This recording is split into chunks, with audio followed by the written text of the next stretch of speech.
Hello, everyone, and welcome to Turn Zero Lost, hosted by the Magic Engineers. It's a very special edition today. I'm David. With me today, the co-hosts Sherry, Elijah. So it's not that special, but it is special because we're talking about Lord of the Rings, Tales of Middle Earth / the quest for the most money. So we shall begin. I thought this was Modern Horizons 3. I could be. I don't know. It's It hard to kind of tell. feels like it sometimes. I feel like it's not as cards. powerful as the Modern Horizons set. It hasn't game altering quite yet. We'll have to see about that one. But there are Yeah. we have some choice opinions on the set, the ideas that it has, the mechanics, and just whether or not something like this has a place in Magic. So Yeah. I think we should get started with some of the new stuff that's going on. If you would take that away for us, whoever wants to talk about it. Okay. Well, I guess easy thing to hit real quick. Story, it's the same story as Lord of the Rings, so we don't care about that much. It's just Lord of the Rings. So if you know Lord of the Rings, set makes sense to you. If you I've don't heard know it's Lord of the alright. Rings, yeah, I've heard it's an alright story. There seems to be a quite avid fan base for it. Yeah, there's totally not people getting really angry for no reason. Yeah. That never happens. Definitely not. The first thing that we're going to discuss here is going to be the ring tempts you. So, for those who are unaware, one sec while I pull up the little rules text here because it's quite the paragraph. It's a new rule that's added into this set that some cards have on it that some effects happens, the ring tempts you. Whenever the ring tempts you, you get an emblem named the ring if you don't have one. Then, your emblem gains its next ability, and you choose a creature you control to become to become or remain your ring bearer. So, here comes some other rules, the hex that they have to put onto this one-sided, there's two-sided cards that they have to give you to remind you what things do when the ring tempts you. Already a fail, like, you just have to have a whole card dedicated just to remind you all this stuff. So let's read it one by one. The ring can tempt you even if you don't control a creature. The ring gains its abilities in order from top to bottom. Once it gains an ability, it has that ability for the rest of the game. Each time the ring tempts you, you must choose a creature if you control one, and then each player can only have one emblem named the ring, and only one ring bearer at a time. Now, what does the ring actually do? Well, if you flip over the little card that they give you to remind you all of the rules, the ring emblem allows you to, in order from top to bottom, your ring bearer is legendary and can't be blocked by creatures with greater power. The next level is whenever your ring bearer attacks, draw a card, then discard a card. The next level, whenever your ring bearer becomes blocked by a creature, that creature's controller sacrifices it at the end of combat. And then the final level, whenever your ring bearer deals combat damage to a player, each opponent loses 3 life. Yeah, and after that final effect concludes, the creature that is the ring bearer gets all 4 of them at the same time, whereas normally it would just proceed one by one. Yes. Wait. I didn't know about that. Yeah, It that's keeps the thing. all of it? It keeps Yes. all of it after you get through the full tracker. So you can have multiple people if you somehow manage to go through this multiple times with different creatures. Or you can only have one of those? I guess I don't understand that. You can only have So- one. So the emblem is on you. The emblem stays with you. It becomes a part of your board like any other emblem. And then if you get tempted by the ring 4 times, anytime you get tempted from then on, every ring bearer you choose has all of those abilities. Okay. Why is there no Everything. downside? Yeah, I'm wondering that as well, like, because the whole thing with it's not just a mechanical problem, but it's also a flavor fail because the ring is supposed to like kind of drain you the longer you possess it, and it like wants to be found or get or like something like that. So why not have it be something like, oh, this creature is goaded once once you get to a certain point in the Yeah. tracker, or you lose 2 life for every upkeep. Like, so there's no obvious downside, so the flavor there doesn't work. But this mechanic is just so clunky and Mhm. unwieldy, and there's too much going on. Yeah, to have to remember all of these rules. If you don't have this card in front of you, you have to either pull this up every single time you have something that tempts you, or you just have to try to memorize these. And there's no way to memorize these because each one of these is so mechanically unique. Yeah, it's the same issue I had with dungeons when the D&D sets did them. Was that dungeons, you pretty much needed the card that they had in order to make use of it. And if you don't, you have to pull it up and it just becomes another thing you have to track throughout the game. And this is kind of the same thing, except it's somehow worse. It is worse because honestly, dungeons are not that complicated in terms of when you have a card that moves through the dungeon, it'll say it. Well, sure, but you Whereas I compare the ring to more of a day-bound, night-bound mechanic where see. you I was have to thinking it was. remember it. Like I was thinking it was more like level up. Yeah. At least that's what it seemed like to me. But level up, like all the things were written on the card itself. Yeah. And there was some inherent cost to get the level up going. This really doesn't have much else. You just play a card that says the ring tempts you, and boom, you got a ring bearer. Yeah. Like I think one of the things that people think is a quote unquote downside to having this is anytime you have a ring bearer, everyone wants to kill the ring bearer. I think that's as much of a downside as people think it's it not- is. it's not a strong enough usually- effect to make it worthwhile. I feel Exactly. it's not like Monarch where people see the Monarchy and they're like, "Oh, I want to get that," and they hit somebody for it. Like this just kind of sits there. Yeah.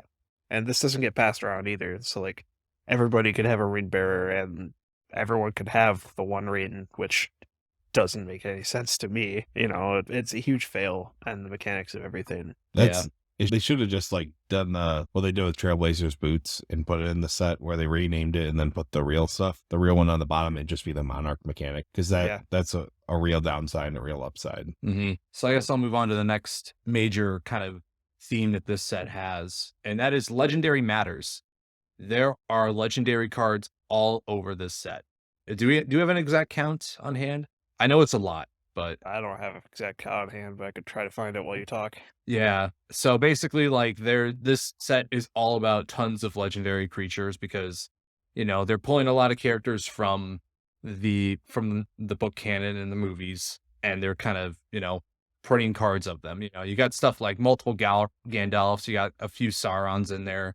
Tom Bombadil makes an appearance, which is pretty cool to see. I do appreciate that. Legolas, Aragorn, Elrond, the Watcher in the Water, which surprised me. I didn't think that was getting a card. But from a flavor side, there's a few that I would call out as explicitly missing that should be in this set. I can call out right now, Isildur doesn't have a card, which stuns me because he's pretty important to the story, or more importantly, to the setup of the story.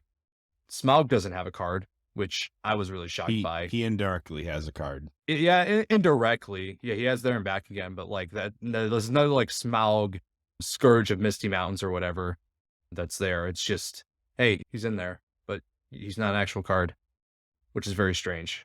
Yeah. And of course, we also have like multiple copies of Gala, multiple copies of Frodo, Samwise, Sauron, I mentioned before, as well as Gandalf. Yeah, just a lot of copied creatures. And I feel as though like we didn't need to do that because there are so many characters in Middle Earth that they have access to and they could pull from. So I find it kind of baffling that they instead say, hey, let's print like 6 Gandalfs in like all sorts of different colors. Yeah, I would With all understand this, like two main ones, like Gandalf the Gray and Gandalf the White. It's like that's all you. Well, sure. But Yeah. I foresee like similar problems to what happened back in like, the old Pro Tour days where they had the Pithy Needle come in for the Borborygmos, and there's just a lot of confusion as to which one is in the deck and what if they have both in the deck. So it's like Pithy Needle on Frodo. Which Frodo? Yeah. There's 3. Like I got the official count, at least unofficial official count. I don't know. 30 legendary creatures. That seems small. It seems small, so I'm gonna. Keep I looking. swear there are more. Yeah, I'm gonna keep looking just in case. Yeah. well, the problem is when you look up the set, it's like literally like it's alternates and of these cards, and just like it's so hard to find the actual cards in the set that aren't duplicates. Yeah. I mean, that could be referring to like the different named characters that have legendary cards. That's possible, but I don't know. Because look, so I'm a little disappointed in what it seems like. There's a couple things that I want to call out in terms of flavor that I think are kind of fails. And I normally don't do this, but I'm going to call it out anyways. So first of all, the number of creatures that have duplicate cards is considerable. Very considerable. Like we have multiple Aragorns, multiple Galadriels, multiple Smeagol's / Golems, multiple Frodos, multiple Sarumans, many Gandalfs, Multiple Gimlis, which I didn't realize. multiple Gimlis, multiple Witch Kings of Angmar. But at the same, again, like as I said before, there are plenty of characters who are, are in this story that is supposedly being taken as a set and just don't show up, which is a little shocking. And some of these characters don't really even need to have cards. Like, who wanted a Rosie Cotton card? Why is that there? Like, she's there for like maybe 3 minutes in the movie, in all the movies, and like maybe 5 pages in the books. At least that from what I can remember. It's been a while since I've actually read them. But just yeah, I have to ask these questions because Lord of the Rings is the granddaddy of high fantasy for a reason. So you got to do it right. And I feel as though the representation of the characters themselves was somewhat lacking because they decided to double down on having many duplicates of certain characters when they really could have gone without. They have 77. 70. Okay, that's a little more plausible. I was about to say, I was counting. It got past 30 very quickly. Sorry, 79, 78. Yeah, because there's promo versions that are only available for promos. Also, it's not even counting legendary enchantments, lands, artifacts. And there's so much. And a first legendary instant, I believe. Wait, what? What card is that? There is a legendary instant in the set. It is where? It is. Oh God, where is it? What color is it's it? Black. Do you remember? Not a black. See, legendary artifact. Bear with us, everybody, as we try to find where this card doesn't exist. Isildur's Fateful Strike. Okay. Destroy target creature. If a controller has more than 4 cards in hand, they exile they exile cards from their hand equal to the difference. Not sure why that need to be a legendary instant. Oh, yeah. Yeah, that's strange. I don't understand that at all. Huh. Wow. Yeah. Oh, so I guess Isildur's not represented as like an actual creature. He's just represented as things that happen. Well, sure, but his role is big enough in the story where I feel like it's justified to make him an actual creature and not Rosie Cotton or any number of people that didn't need to be here. Yeah, really. Or Bill the Pony for that matter. Like, yeah, as cool as like it is to see Bill the Pony, but it's just like that's not an important creature. What? Yeah. It's not important enough to deserve a card at the very least, or if it's gonna be a card, have something else replace it. I don't know. I guess that kind of brings me into my deck's gripe. Obviously, we all don't care for Universes Beyond. It causes a lot of issues with trying to make these cards reprintable because all of these have really mechanically unique sets stuff. So it's just the Rain Tempsu is something that I don't think is going to ever be able to reprint. Unless we have the Silmarillion set. Now they're gonna print a set based off like Appendix B or something. Yeah, it's just gonna be like the only way they could do it as a reprint is if they get the official blessing from the Lord of the Rings people to do another set of this, or to do like a full reprint of it. Because all these cards, you can't just reflavor this. The Rain Tempsu is such a unique mechanic that you can't just reflavor that. And then all these creatures that they have, like, I can't imagine trying to come up with magic equivalents for all of these things. Yeah, what's the magic equivalent of an Nazgul? And why do you need 9 of them? And some of the cards are kind of pushed. The set overall doesn't feel super powerful. Like, like we said earlier, it's not super game-breaking, but we'll see where that ends up. But the 1/1 serialized One Ring, literally just gambling. Yeah, it's a real foul trick they pulled with that. I am in the minority here. Of all things that they could do, I hate that, or I love that it's on a 4-cost kind of doesn't really matter. Like I'm glad that it's a variant and not an actual only one of a very unique mechanic. So I mean, sure, it is gambling, but I'm glad they did it this way instead of like at least it's not a mechanically unique card that only one person could ever own. It's a card that exists in the main set.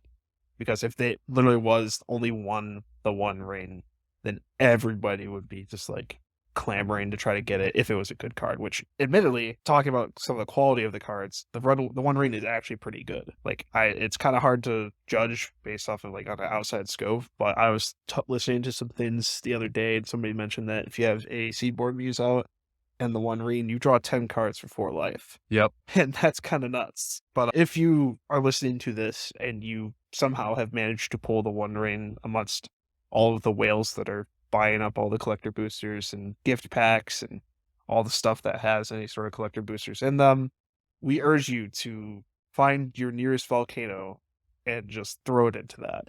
please. Or ask for $10 million. That's my plan. And then if I don't get it, I'm throwing it in a volcano. I'm going to Hawaii.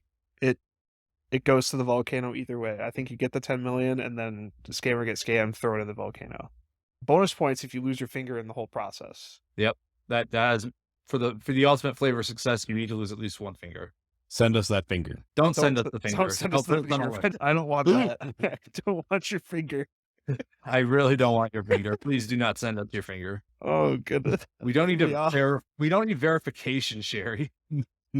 We need to know that it was taken care of. Yeah. Take video of you casting it into the flame, and that's all I ask of you. That's all we need. Yeah. Oh, but yeah. Besides that, do either of you guys have any other additional gripes? I think this is I'm glad this doesn't actually feel like a Modern Horizon set, because I think that like this is already statistically, I think it's on pace to be one of the most sold Magic sets ever. It's because of the popular IP that's attached to it. It's because of the popular IP attached to it. The One Ring that whales are literally spending $1 million to try to get, because they can sell it for like 2-3 million now. Yeah, I think the current bounty is 2 million and then a trip to Spain, but that's last I heard. Who knows what it is now? And if you pull the One Ring, don't just give it to one of those people. Take it to an auction house and let them bid war each other to death. Or actually what you should do, if you are really intent on not burning it, you should, first of all, don't open collector packs in public.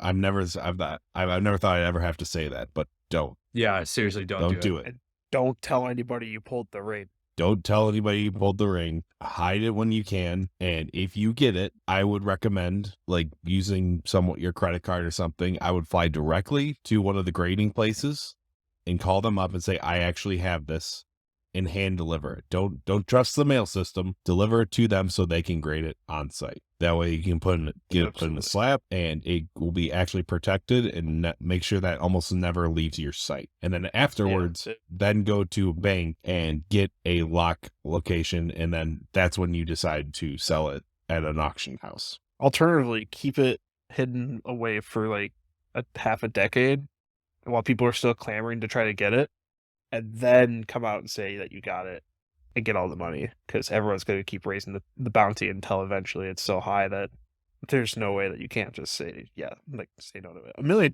is life-changing money, guys. Like, even with the taxes on that stuff, it's still life. I mean, I'm going to be real. If I wait, my student loan interest is going to be worth selling it. So I'm going to sell it before it gets that high.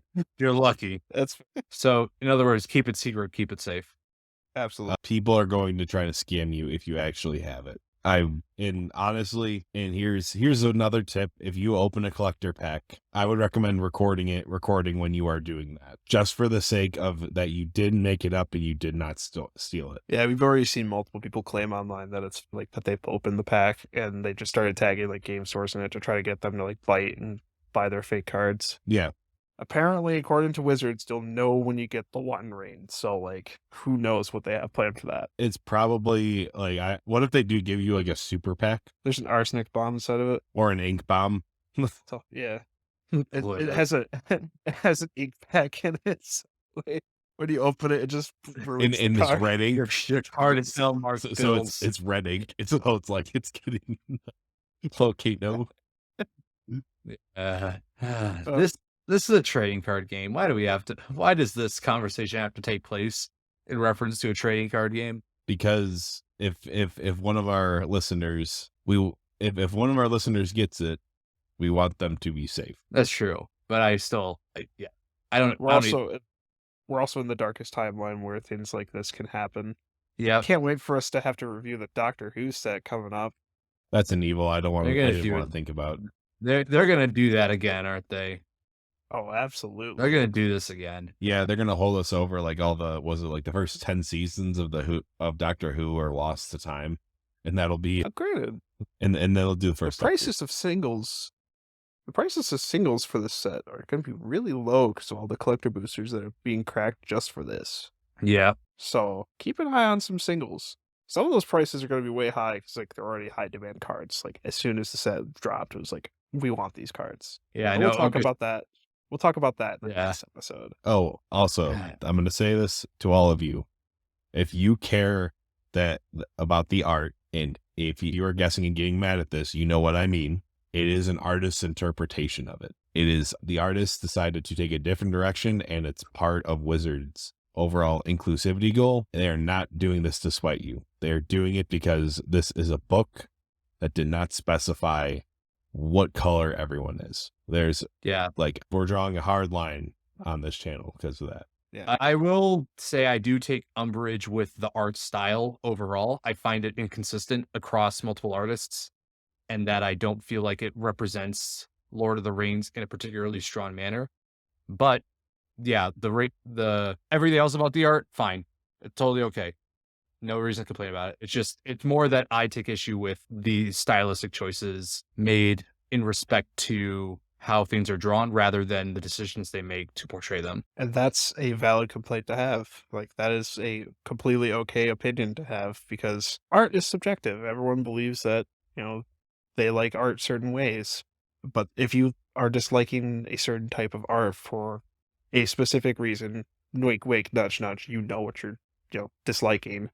It's a card game, man. These are fictional characters. Go touch some grass. Seriously, if you get really, really mad about this, you really shouldn't be playing this card game. On that note, we'll wrap this episode up. So if you disagree with us for any reason about some of the opinions that we have, we'd love to hear those and kind of explore that discourse in the comment section down below. If you like the video, go ahead and give it a like. Subscribe even if you like it that much. Follow us on Twitter at Lost Turn, and we'll see you in the next video. I'm going to repeat once again. I'm going to do this for every set review from now on. Magic is dead to me. That's all I'm going to say. We'll talk to you next time in the Doctor Who Commander set. Magic is dead to me. Goodbye, everyone.